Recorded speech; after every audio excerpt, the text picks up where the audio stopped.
What's up guys, welcome back to our YouTube channel and a new video. तो भाई आज हम बात करने वाले हैं कि सिप वर्सेस लमसम इन्वेस्टमेंट के बारे में। बहुत सारे लोग हमेशा कंफ्यूज होते हैं कि सिप करें कि लमसम करें, और ये एक ऐसा सवाल है जिसका कोई एक जवाब ही नहीं है। कोई भी आपको माइकल आल कितना भी बड़ा इन्वेस्टर हो जाए, वो आपको इस बात का जवाब नहीं दे सकता कि सिप में फ़ायदा ज़्यादा होगा या लमसम में। क्योंकि क्या होता है कि मार्केट लगातार एक जैसा चलता नहीं है। कभी मार्केट ऊपर जाएगा, कभी मार्केट स्लो रहेगा, कभी मार्केट वापस आएगा। अब आप ये सोचो कि अगर मार्केट गिरा और स्पीड से गिरा और आपके पास कैश था, आपने उस टाइम पे खरीद लिया। फॉर एग्जांपल कोविड में क्या हुआ, कोविड में एकदम से मार्केट बहुत स्पीड से नीचे गया और फिर वापस ऊपर आया।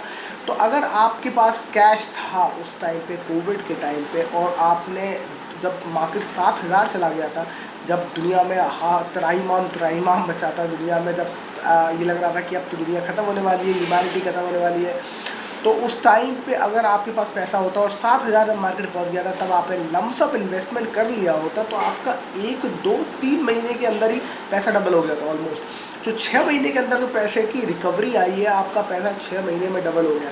अब आप ये सोचो कि अगर उसमें इन्वेस्टमेंट करते, आप SIP करते, तो आपकी 6 महीने में, अगर आप हर महीने एक इन्वेस्टमेंट करते हो, हर महीने में एक इन्वेस्टमेंट करते हो जो SIP जाती है, तो उस दौरान जब मार्केट लगातार एकदम से गिरा था, तो आपकी एक SIP लगती या 2 SIP लगती मैक्सिमम। 2 महीने से ज़्यादा तो मार्केट ने किसी को टाइम ही नहीं दिया, राइट। मतलब कि जब मार्केट 7,000 रुपये गया था, तब आपका या एक SIP जाती है या 2 SIP। अब आप सोचो, आप 2 लाख रुपये, 5 लाख रुपये अपने कैश रखे बैठे हो, और आपने उस टाइम पे SIP चल रही थी, तो आपकी 5,000 रुपये की SIP होगी, मैं अज्यूम करता हूँ 5,000 की SIP। तो जब मार्केट गिरा, तो आपने एक SIP गई होगी जब मार्केट बहुत ज़्यादा गिरा होगा, और ज़्यादा से ज़्यादा 2 SIP गई होगी। तो 7,000 का जो लेवल था, नीचे वाला लेवल, उस पर आपकी सिर्फ 2 SIP गई, यानी कि आप इन्वेस्ट कर पाए सिर्फ और सिर्फ 10,000 रुपये।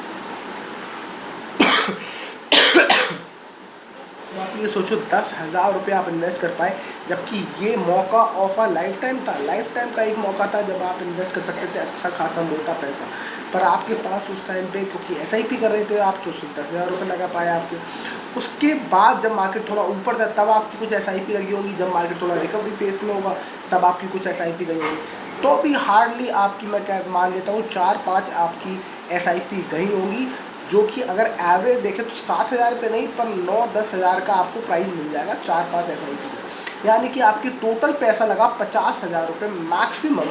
अगर 5 SIP गई तो 25,000 लगा, बेसिकली 5,000 रुपये की SIP उनके, तो 25,000 रुपये लगा आपका 8 10 हज़ार रुपये लेवल के। मैं 7,000 लेवल इसलिए नहीं मान रहा, क्योंकि आपका एक SIP 7,000 के लेवल की लगी होगी, कुछ 8,000, कुछ 10,000, कुछ 12,000, कुछ 14 15 हज़ार की भी लगी होगी। तो आपका जो एवरेज प्राइस होगा ना, वो 10 8 9 10 हज़ार रुपये की SIP के आसपास का आपका एवरेज प्राइस होगा। अब वो आप, और वो भी पैसा कितना लगा होगा, 25,000 रुपये। अब 25,000 रुपये आपका सिर्फ लगा होगा, और वापस मार्केट रिबाउंड हो गया, तो आपको कितना रिटर्न मिला होगा? कुछ खास नहीं। पर अगर आप लमसम लेके बैठे होते, उस टाइम पे कैश रख के बैठे होते, और आपने 7 8 9 हज़ार के ऊपर स्टैगर्ड वे में, मानी कि मैं ये नहीं मान रहा कि आपको पता है कि 7,000 रुपये, 7,000 मार्केट आ गया, यहाँ से तो नीचे नहीं जाएगा। कोई भी नहीं बता सकता कि 7,000 से नीचे जा सकता था मार्केट, नहीं जा सकता। कोई भी इतना स्मार्ट नहीं है इस दुनिया में जो एकदम एग्जैक्टली 7,000 को मार्केट में पैसे लगा दे। तो क्या करते आप 9,000 पे खरीदते, थोड़ा सा 8,000 पे खरीदते, फिर 7,000 पे खरीदते। पर अगर आप लमसम बायर हैं, तो आप ज़्यादा अमाउंट खरीदते हैं, क्योंकि आपके पास 2 4 5 लाख रुपए रखा हुआ है, तो आप मोटा अमाउंट खरीदते, ना कि आप 5 5 हज़ार रुपये की SIP करते उस टाइम पे, राइट। तो 5 5 हज़ार लगा के आप 20 20 25 25 हज़ार रुपये लगाते उस टाइम पे, क्योंकि मार्केट गिरा हुआ है। तो आप 8,000 रुपये लगाते, फिर 9,000 रुपये लगाते, 7,000 रुपये लगाते कुछ कुछ। तो आप मोटा पैसा लगाते। जब आप लाख रुपए के आसपास लगाए थे, मैं मान रहा हूँ कि आपके पास 3 4 लाख रुपए है, पर आप नहीं लगा पाए ज़्यादा, क्योंकि आप और वेट कर रहे थे कि और लग जाएगा। पर आपको जब रिटर्न मिलता लाख, तो लाख रुपए में मिलता है। यहाँ आपने 25,000 रुपये लगा पाए, वहाँ आप लाख रुपए लगा लेते, और जैसे ही मार्केट वापस आता, तो आपको लाख रुपए का पैसा जस्ट ऑलमोस्ट डबल हो जाता। तो ये होता है लमसम की ताकत, और कोई ये इसका एक जवाब नहीं है, क्योंकि किसी को भी नहीं मालूम कि मार्केट कब क्रैश होगा और कब लगातार एक ही जगह घूमता रहेगा। यानी कि देखिए, एसआईपी तब बहुत बढ़िया है जब मार्केट एक ही रेंज में घूमता रहे। फॉर एग्जांपल राइट नाउ जो सिचुएशन है वो ऐसी कोई सिचुएशन कि इंडियन मार्केट थोड़े से ओवर वैल्यूड है। तो ओवर वैल्यूड है क्योंकि कुछ पीछे मार्केट में अच्छा रिटर्न दिखा दिया, तो मार्केट इसलिए अब शांत बैठ रहा है, थोड़ा सा घूम रहा है, थोड़ा सा इधर उधर घूम रहा है, मार्केट नीचे नहीं जा रहा। या तो मार्केट बहुत ज़्यादा नीचे जाए तो मार्केट करेक्ट होगा, तो मार्केट में ताकत आएगी, या फिर कुछ टाइम तक मार्केट इधर ही घूमता रहेगा। तो अगर आप इधर ही मार्केट घूमता रहेगा तो एसआईपी बढ़िया है, क्योंकि आपका धीरे धीरे धीरे धीरे पैसा इसी रेंज में लगता रहेगा, और जैसी मार्केट में रिकवरी आएगी तो आपका पैसा में रिटर्न अच्छा मिल जाएगा। पर अगर आप लमसम इन्वेस्टर हैं, अब यहाँ इस जगह एक प्रॉब्लम ये आ रही है कि मार्केट एक ही रेंज में घूम रहा है, ना गिर रहा है ना आगे बढ़ रहा है। अब इसमें एक प्रॉब्लम ये है, इसमें प्रॉब्लम है लमसम इन्वेस्टर के लिए। लमसम इन्वेस्टर अगर आप 5 लाख रुपए लग के बैठे हैं कि मौका मिलेगा गिरने का तो हम लगाएंगे, अब वो मौका मिल ही रहा, ना वो मार्केट नीचे जा रहा है ना वो ऊपर जा रहा है, वो एक ही रेंज में घूम रहा है, आप अपना पैसा रख के बैठे हो, और वहाँ से जब एसआईपी वाला बंदा एक एसआईपी करे जा रहा है, तो अब उसका पैसा धीरे धीरे इसी रेंज में लगता जा रहा है। जब मार्केट में रिकवरी आएगी तो इसके पैसे पे अच्छा रिटर्न मिलेगा, पर लमसम वाला आदमी वेट ही करता रहेगा कि भाई गिरता तो मैं पैसा लेता, जब गिरा ही नहीं तो कैसे लूँ। तो लमसम वाला और एसआईपी वाला यू कैन नॉट, मतलब there is no question single answer to this, क्योंकि जब मार्केट रेंज बाउंड हो जाएगा तो लमसम वाले को फ़ायदा हो जाएगा। जब मार्केट में एकदम से डीप कट आएगा या कोई गिरेगा, जैसे कि कोविड ऐसी सिचुएशन या यूक्रेन वॉर ऐसी सिचुएशन जब आई थी और मार्केट एकदम से नीचे गिरा था, उसमें लमसम वाले लोग एकदम से फ़ायदा उठा लेते क्योंकि वो अपना मोटा चंक उस टाइम पर डाल देते हैं। तो अब क्या करना चाहिए, एक आम इन्वेस्टर को क्या करना चाहिए, लमसम करना चाहिए, एसआईपी करना चाहिए? बहुत क्वेश्चन है, बहुत मुश्किल है इसका जवाब। तो इसका एक जवाब, एक स्मार्ट आंसर ये है कि अगर आप इन्वेस्टर हो तो आपको या तो फिर लमसम करना चाहिए, साथ साथ एसआईपी करना चाहिए। तो ये मैं काम करता हूँ अपने पोर्टफोलियो में कि लमसम तो मैं करता ही हूँ, साथ साथ एसआईपी भी करता रहता हूँ। फॉर एग्जांपल मेरे पास निफ्टी और बैंक निफ्टी दोनों की मैं ईटीएफ है मेरे पास, और दोनों में एसआईपी चलती रहती है। तो निफ्टी 20 और बैंक 20 दोनों को मैं ईटीएफ इकट्ठे करता रहता हूँ, हर महीने मेरी एक एसआईपी कट जाती है। मैं म्यूचुअल फंड अब नहीं करता, पहले म्यूचुअल फंड भी करता था, ईटीएफ खरीद लेता हूँ, वो बात बराबर हो जाती है। तो ईटीएफ में खरीदता रहता हूँ निफ्टी 20 और बैंक 20 के, ऐसे आप म्यूचुअल फंड में आप अपना खरीदते रहे, एसआईपी करते रहे। पर जैसे ही पर आप साथ में अपना एक, मेरे पास लिक्विड फंड हमेशा होता है जिसमें मैं कैश रख के बैठता हूँ।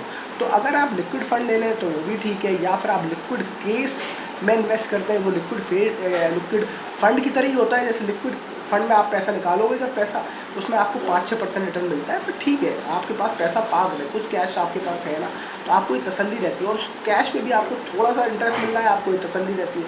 तो अगर आप इन्वेस्ट करते हो लिक्विड केस में, तो लिक्विड केस पे मैं आपको 5-6% का रिटर्न देता है liquid case, at the same time आपके पास कैश है। अब लिक्विड केस में एक प्रॉब्लम ये आती है कि भाई लिक्विड फंड में ये प्रॉब्लम आती है, वो म्यूचुअल फंड की तरह काम करता है, जब भी आप उसको विड्रॉ करोगे 2 दिन में पैसा आएगा। हो सकता है 2 दिन में मार्केट एकदम ऐसे गिरे और 2 दिन में वापस आ जाए, ये भी देखा है हमने। ये कब हुआ था, जब ये चुनाव के टाइम पे आप देखोगे, चुनाव के टाइम पे 2 दिन के अंदर क्या भयानक की गिरावट आई थी और उसका रिकवरी आ गई थी हाल के हाल। तो ऐसा भी आपको मौका मिलता है, तो आप हाल के हाल पैसा कहाँ से निकालोगे, जब तक आप निकालोगे तब तक तो 2 दिन में मार्केट वापस आ गया। तो हमने ये भी सिचुएशन देखी। तो लिक्विड केस में क्या होता है कि आप स्टॉक की तरह उसको खरीद सकते हो, बेच सकते हो, तो 5-6% के इक्विवेलेंट आपको मिल जाता है रिटर्न। तो लिक्विड केस में आप पैसा कैश की तरह पार कर देते हो और ख़रीद के रख लेते हो उसको स्टॉक की तरह, और जैसे ही आप लिक्विड केस को बेचोगे आपको हाल कल कैश मिल जाएगा, आप कुछ और ख़रीद सकते हो जो गिरा हुआ मार्केट में पैसा। लिक्विड केस जो होता है या लिक्विड फंड जो होता है वो आपका डेट फंड में पैसे लगते हैं और वो आपका इक्विटी से लिंक नहीं होता। तो आपको अगर मार्केट गिरता है तो उसका जो कनेक्शन है वो आपका मार्केट गिरने से और लिक्विड फंड्स का जो कनेक्शन है वो अलग होता है। तो आपका मार्केट गिरेगा तो आपका पूरा पोर्टफोलियो गिरेगा, पर लिक्विड केस की वैल्यू गिरेगी, ऐसा नहीं होता है। तो इससे फ़ायदा ये है कि आपके पास कैश वो वहीं का वहीं रहता है और उसमें थोड़ा थोड़ा बहुत छोटा अमाउंट बढ़ता जाता है, जो कि 5-6% का उसमें इंटरेस्ट मिलता है आपको। तो वो थोड़ा थोड़ा बढ़ता जाता है और जैसे ही आपको मौका मिले तो आप उसको बेचते हैं उस दिन। फॉर एग्जाम्पल मैंने कुछ दिन पहले ये किया था, जब लिक्विड केस मैंने अपने बेचे, कुछ अमाउंट बेचे लिक्विड केस में से, उसमें मैंने कैश जनरेट किया और उसी दिन मैंने निफ्टी 20 और बैंक 20 की ज़्यादा बाइंग कर ली।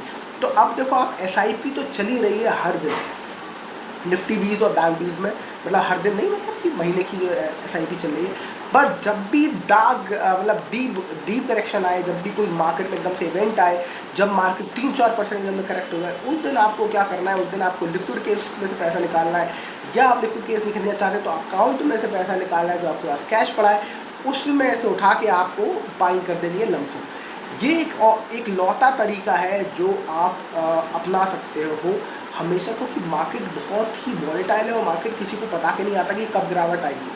तो अब पता नहीं अब कब गिरावट आएगी, तो इसलिए आपको कैश, थोड़ा बहुत कैश हमेशा रखे रहना चाहिए अपने पास। तो कैश मैं लिक्विड केस के थ्रू रखता हूँ, आप अपने पास कैश जैसे रखना चाहें वैसे रख लें।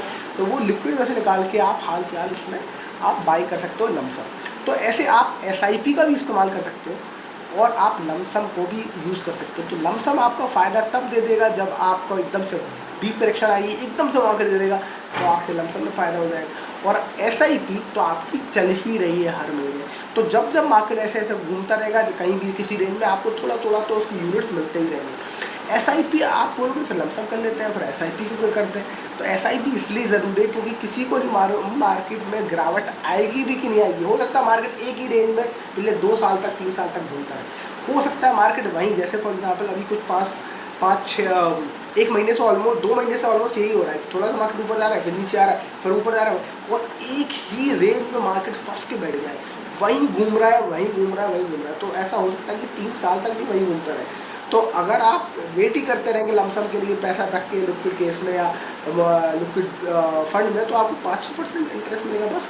पर अगर आप SIP भी करते रहेंगे थोड़ा थोड़ा, तो आपके यूनिट मिलते रहेंगे, और यहाँ से उसके बाद 2-3 साल बाद एकदम से अगर मार्केट तेज भागा आगे, तो आपको जो जिस यूनिट आपने खरीद लिए, जो आपको SIP के थ्रू मिल गए, तो उसमें तो प्रॉफिट होगा कम से कम। और अगर यहाँ डीप कट आएगा तो आप उसमें कैश रख के भी बैठे हो, तो आजकल कैश में उठा लोगे माल, और जैसे ही मार्केट रिबाउंड होगा तो आपको SIP के यूनिट में प्रॉफिट होगा, और जो आप डीप करेक्शन में जो आपने लमसम करी है आपको उसमें ही फायदा होगा। तो ऐसे मेरे हिसाब से आपको SIP और लमसम का एक कॉम्बिनेशन बना के चलना चाहिए अपने पोर्टफोलियो में, और ये आपको बहुत हेल्पफुल करेगा in terms of long term wealth building. I hope you like the video. अगर आपको कुछ समझ में आया तो ज़रूर, अगर आपको मज़ा आया इस वीडियो से, जरूर like, share and subscribe, and I will see you.